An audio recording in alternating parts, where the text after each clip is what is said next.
Capítulo 11. Diz a razão por que não se ama Deus com perfeição em breve tempo. Começa a declarar, por uma comparação, 4 graus de oração. Vai tratando aqui do primeiro. É muito proveitoso para os que começam e para os que não têm gostos na oração. Falando agora dos que começam a ser servos do amor. Porquanto não me parece outra coisa o determinarmos-nos a seguir neste caminho da oração a quem tanto nos amou? É uma dignidade tão grande que me regalo estranhamente em pensar nela, porque o temor servil logo desaparece se, neste primeiro estado, vamos como devemos ir. Ó Senhor da minha alma e bem meu, porque não quisestes que, em se determinando uma alma amar-vos fazendo quanto pode no deixar tudo para melhor se empregar neste amor de Deus, ela logo gozasse ao subir à posse deste amor perfeito. Disse mal, deveria ter dito e queixar-me por nós não querermos, pois toda a culpa é nossa de não se gozar logo de tão grande dignidade. Pois, em se chegando a ter este verdadeiro amor de Deus com perfeição, ele traz consigo todos os bens. Fazemo-nos, no entanto, tão difíceis e somos tão tardios em nos darmos de todo a Deus que, como Sua Majestade não quer que gozemos de coisa tão preciosa senão a grande preço, não acabamos de nos dispor. Bem vejo que não há com que se possa comprar na terra tão grande bem, mas, se fizéssemos o que podemos em não nos apegarmos às coisas dela, e todo o nosso cuidado e trato fosse no céu, creio sem dúvida que, muito em breve se nos daria este bem, se, em breve, de todo nos dispuséssemos, como alguns santos o fizeram. Mas, parecendo-nos que damos tudo, oferecemos a Deus a renda e os frutos e ficamo-nos com a raiz e a posse. Determinamo-nos a ser pobres. E é de grande merecimento. Mas muitas vezes tornamos a ter cuidados e fazemos diligência para não nos faltar, não só o necessário, senão também o supérfluo, e em procurar amigos que nos deem. E assim pomo-nos em maior cuidado e, porventura, perigo, para que nada nos falte do que antes tínhamos em possuir a fazenda. Parece também que renunciamos à honra de ser religiosos ou ao ter já começado a ter vida espiritual e a seguir a perfeição, e não nos tem ainda tocado num ponto de honra, quando nos esquecemos que já a demos a Deus e nos queremos tornar a adornar com ela e a tomar-lhe, como dizem, das mãos. E depois de o termos, de livre vontade, ao que parece, feito senhor dela. Assim é com todas as outras coisas. Estranha maneira de buscar amor de Deus. E logo queremos as mãos cheias, como se costuma dizer. Termos as nossas afeições, visto que não procuramos efetuar nossos desejos, nem acabamos de os levantar da terra aí, muitas consolações espirituais, não está bem nem me parece que se coadune uma coisa com a outra. E assim, porque se não acaba de dar tudo junto, não se nos dá por junto este tesouro. Praz ao Senhor que, gota a gota, nulo dê Sua Majestade, embora seja custando-nos todos os trabalhos do mundo. Muito grande misericórdia faz Ele a quem dá graça e ânimo para se determinar a procurar este bem com todas as forças, porque, quando se persevera, não se nega a Deus a ninguém. Pouco a pouco vai habilitando o ânimo para que se saia com esta vitória. Digo ânimo, porque são tantas as dificuldades que não comecem. O demônio apresenta a princípio para que não comecem de fato este caminho, como quem sabe o dano que daqui lhe vem, porque não só perde aquela alma senão muitas. Se o que começa se esforça, com o favor de Deus, para chegar ao cume da perfeição, creio que jamais vai sozinho ao céu, sempre leva muita gente atrás de si, como a bom capitão, dá-lhe Deus quem vai em sua companhia. Põe-lhe diante o demônio tantos perigos e dificuldades, que é mister não pouco ânimo para não voltar atrás, senão muito e muito favor de Deus. Falando, pois, dos primeiros tempos dos que já estão determinados a prosseguir este bem e a sair-se com esta empresa, que do resto, do que comecei a dizer de mística teologia. Creio que se chama assim. Falarei mais adiante. É nestes primeiros tempos que tem o maior trabalho, porque são eles os que trabalham, conquanto seja o Senhor a dar-lhes os meios para isso. Nos outros graus de oração o mais é prazer, ainda que, primeiros, medianos e últimos, todos levem suas cruzes embora diferentes. Por este caminho, por onde foi Cristo, hão de ir os que o seguem, se não se querem perder, e bem-aventurados trabalhos que ainda cá nesta vida tão sobejamente se pagam. Terei de me aproveitar de alguma comparação, embora as quisesse escusar por ser mulher e escrever simplesmente o que me mandam, mas esta linguagem de espírito é tão má de declarar aos que não têm letras, como eu, que terei de buscar algum meio e poderá ser que as mais vezes não acerte com a comparação, servirá para dar recreação a vossa mercê ver tanta ignorância.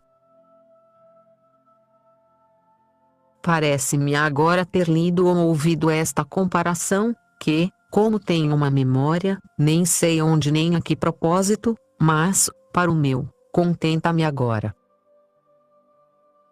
Há de fazer conta, quem principia, que começa a plantar um horto em terra muito infrutífera, que, teme muito más ervas, para que nele se deleite o Senhor.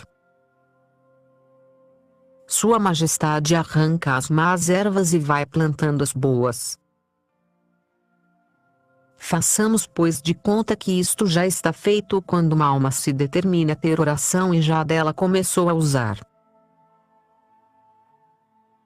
Com a ajuda de Deus, devemos procurar, como bons hortelãos, que cresçam estas plantas e ter cuidado de as regar para que se não percam, mas que venham a dar flores de grande olor, a fim de recrear a este Senhor nosso e ele venha deleitar-se muitas vezes a este horto e a gozar entre estas virtudes. Pois vejamos agora de que maneira se pode regar, para que entendamos o que temos de fazer, o trabalho que nos há de custar, se é maior que o ganho, e quanto tempo se há de ter. Parece-me a mim que se pode regar de 4 maneiras, ou com tirar água de um poço, que é à custa de grande trabalho, ou com nora e alcatruzes, em que se tira com um torno. Tenho tirado assim algumas vezes. E, é com menos trabalho que este outro e tira-se mais água, ou de um rio ou arroio, e com isto se rega muito melhor, pois fica mais farta a terra de água e não é preciso regar tão a miúde, e é com muito menos trabalho do hortelão, ou com chover muito, que arrega o Senhor sem trabalho nenhum nosso e é sem comparação muito melhor que tudo o que ficou dito. Agora, pois, aplicar estas 4 maneiras de ter água, com que se há de sustentar este horto. Porque, sem ela, perder-se-á. É o que a mim me faz ao caso. Pareceu-me poder assim declarar algo de 4 graus de oração em que o Senhor, por sua bondade, tem posto algumas vezes a minha alma. Praza a sua bondade eu atine a dizê-lo de maneira que aproveite a uma das pessoas que me mandaram escrever. a esta tem o Senhor levado em 4 meses. Muito mais adiante do que eu estava ao fim de 17 anos. Tem se disposto melhor e assim, sem trabalho seu, rega este vergel com todas estas 4 águas, embora a última ainda não lhe seja dada senão a gotas, mas vai de modo a depressa se engolfar nela, com a ajuda do Senhor. Gostarei que se ria, se lhe parecer desatino a maneira de o declarar. Dos que começam a ter oração, podemos dizer que são os que tiram água do poço. É muito à sua custa, como tenho dito, porque se hão de cansar em recolher os sentidos e, como estão acostumados a andar distraídos, é forte trabalho. Tem necessidade de se irem acostumando a não se lhes dar nada de ver nem de ouvir, e até mesmo de o pôr por obra nas horas de oração, de estar em soledade e, apartados de tudo, pensar na sua vida passada. Embora isto, no entanto, primeiros e últimos, todos o hão de fazer muitas vezes, ainda que haja mais e menos neste pensar, como depois direi.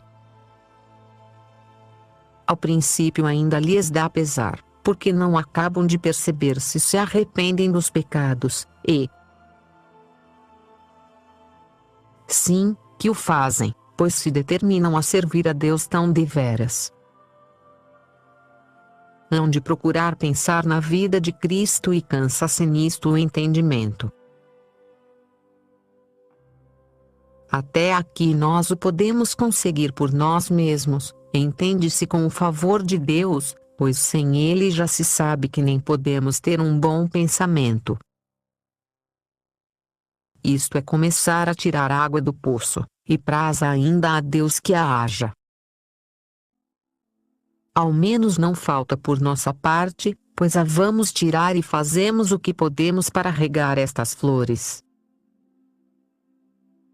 E é Deus tão bom que, quando por motivos que Sua Majestade sabe, e porventura para grande proveito nosso, Ele quer que o poço esteja seco, mesmo sem água sustenta as flores e faz crescer as virtudes, fazendo nós, como bons hortelãos, o que está em nossas mãos. Chamo aqui água às lágrimas, e, embora não as haja, à ternura e ao sentimento interior de devoção. Que fará, pois, aqui, quem vê durante muitos dias que não há mais que secura e desgosto e dissabor, e sente tão má vontade para vir tirar água? Pois, tudo deixaria se não se lembrasse que dá prazer e serve ao Senhor da horta, e não olhasse a não perder tudo quanto já serviu, e ainda ao que espera ganhar com o grande trabalho que é deitar muitas vezes o balde ao poço e tirá-lo sem água, e muitas vezes lhe acontecerá até nem para isto se lhe alçarem os braços, nem poder ter um bom pensamento, porque este trabalhar com o entendimento. Entendido está. É o tirar água do poço. Pois, como digo, que fará aqui o hortelão? Alegrar-se e consolar-se e ter por grandíssima mercê o trabalhar em horto de tão grande imperador. E visto saber que o contenta naquilo, e seu intento não há de ser de contentar-se a si mesmo senão a ele, louve-o muito, o Senhor tem nele confiança, pois vê que, sem pagar-lhe nada, tem tão grande cuidado do que lhe encomendou. Ajude-o a levar a cruz e pense que toda a vida nela viveu. Não queira aqui seu reino, nem deixe jamais a oração, e assim determine-se, embora esta aridez lhe dure toda a vida, a não deixar Cristo cair sob o peso da cruz. Tempo virá em que se lhe pague tudo por junto. Não tenha medo de perder o trabalho. A bom amo serve, para ele está olhando. Não faça caso de maus pensamentos, olhe que também os representava o demônio a São Jerônimo no deserto. tem seu preço estes trabalhos, que, como quem os passou muitos anos, são grandíssimos. Quando tirava uma gota de água deste bendito poço pensava que me fazia Deus mercê. E parece-me que para estes trabalhos é mister mais ânimo do que para outros muitos do mundo. Mas tenho visto claramente que Deus não os deixa sem grande prêmio ainda nesta vida, pois é bem certo que, numa só hora das que, desde então para cá, o Senhor de si mesmo me tem dado a gostar, ficam, a meu parecer, pagas todas as angústias que passei muito tempo para me manter em oração. Tenho para mim que o Senhor quer dar muitas vezes no princípio, e outras vezes no fim, estes tormentos e outras muitas tentações que se oferecem, para experimentar a seus amadores e saber se poderão beber o cálice e ajudá-lo a levar a cruz, antes de lhes confiar grandes tesouros. E para bem nosso, creio, quer Sua Majestade levar-nos por aqui, para entendermos bem o pouco que somos. É que depois as mercês são de tão grande dignidade, que antes que nulas dê, quer que, por experiência, vejamos primeiro a nossa miséria, para que não nos aconteça como a Lúcifer.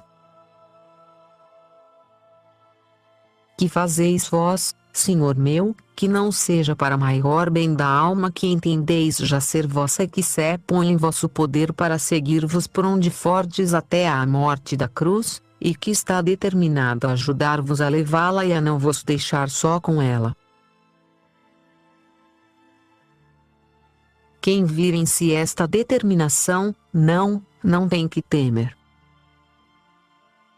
Gente espiritual não tem de que se afligir, postos já em tão alto grau, como é querer tratar a sós com Deus e deixar os passatempos do mundo, o mais difícil está feito.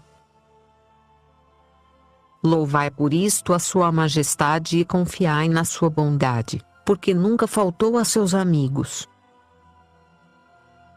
Tapai os olhos para não pensar, porque dá a devoção àquele em tão poucos dias, e não a mim em tantos anos.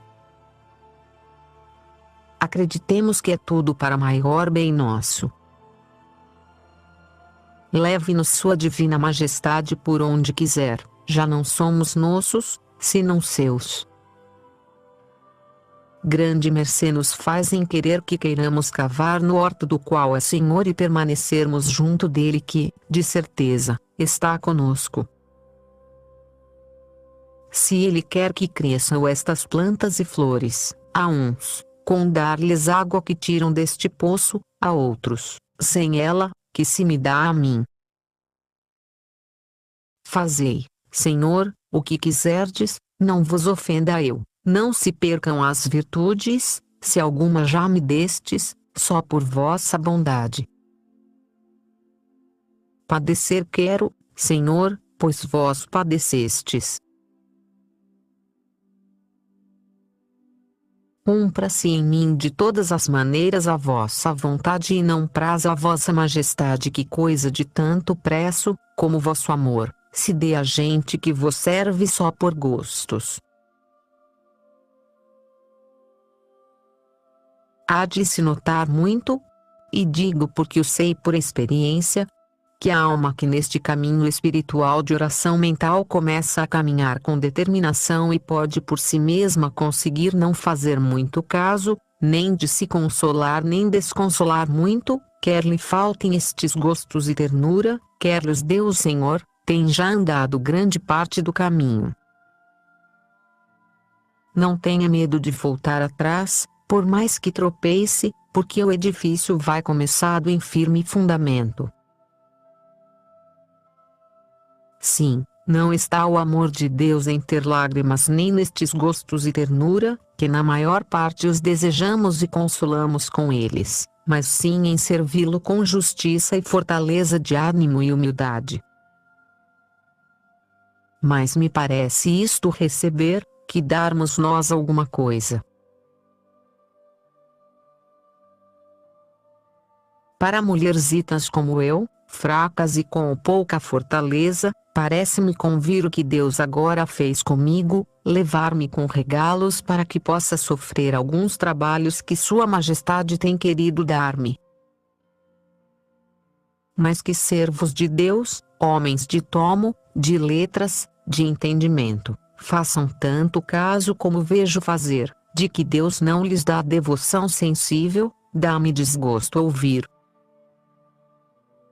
Não digo que não a tomem, se Deus lhe a der, e a tenham em muito, porque então terá Sua Majestade visto que convém, mas, quando a não tiverem, não se aflijam e entendam que não é necessária, pois Sua Majestade não a dá, e andem senhores de si. Creiam que é falta, eu o tenho experimentado e visto. Creiam que é imperfeição e não andar com liberdade de espírito, senão fracos para acometidas. Isto não o digo tanto para os que começam, embora faça tanto finca pé nisto, porque lhes importa muito começar com esta liberdade e determinação. mas para outros, pois haverá muitos, e há realmente, que começaram e nunca mais acabam. E creio ter nisto grande parte este não abraçar a cruz desde o princípio, e andarão aflitos parecendo-lhes que não fazem nada. Em deixando de obrar o entendimento, não o podem sofrer e, porventura, é então que medra a vontade e cobra forças e eles não o entendem. Temos de pensar que o Senhor não olha a estas coisas, que embora a nós nos pareçam faltas, não o são. Sua Majestade conhece a nossa miséria e baixo natural bem melhor do que nós mesmos, e sabe que estas almas já desejam pensar nele e amá-lo sempre. Esta determinação é o que ele quer, esta outra aflição, que nos damos a nós mesmos, não serve senão para inquietar a alma e, se havia de estar incapaz de aproveitar durante uma hora, esteja 4. Porque, muitas vezes nasce da indisposição corporal. Tenho grandíssima experiência disto e sei que é verdade, porque o tenho observado com cuidado e tratado depois com pessoas espirituais. Somos tão miseráveis que, a encarceradita desta pobre alma participa das misérias do corpo. As mudanças do tempo e a variabilidade de humores muitas vezes fazem que, sem culpa sua, não possa fazer o que quer, mas que padeça de todas as maneiras. E quanto mais a quiserem então forçar, pior é e mais dura o mal, haja, pois, discrição para ver quando assim é e não afoguem a pobre. Entendam que são enfermos, mude-se a hora da oração e muitas vezes será alguns dias. Passem como puderem este desterro, que farta má aventura é a de uma alma que ama a Deus, ver que vive nessa miséria e que não pode o que quer, por ter a tão mau hóspede, como é este corpo. Disse com discrição. Porque algumas vezes o demônio fará isto, e assim é bom nem sempre deixar a oração, quando há grande distração e perturbação no entendimento, nem sempre atormentar a alma obrigando-a ao que não pode. Há outras ocupações exteriores, de obras de caridade e de leitura, mas às vezes nem mesmo para isto estará. Sirva então ao corpo por amor de Deus, para que ele sirva a outras muitas vezes a alma, e tome alguns passatempos santos de conversação, que o sejam. Ou ir passear ao campo, conforme aconselhar o confessor. Em tudo é grande coisa a experiência, pois dá a entender o que nos convém e em tudo se serve a Deus. Suave é seu jugo e é grande negócio não levar a alma arrastada, como se diz, mas com suavidade, para seu maior aproveitamento. Assim, torno a avisar. E ainda que o diga muitas vezes, nada se perde com isso, pois importa muito, de securas, de inquietação e distração dos pensamentos, ninguém se deprima nem aflija. Se quer ganhar liberdade de espírito e não andar sempre atribulado, comece por não se espantar com a cruz e verá como o Senhor também lhe ajuda a levar, e o contento com que anda e o proveito que tira de tudo. Porque já se vê que, se do poço não mana a água, nós não lhe podemos pôr. Verdade é que não havemos de ficar descuidados para tirar, quando haja, porque então já a Deus quer, por este meio, multiplicar as virtudes.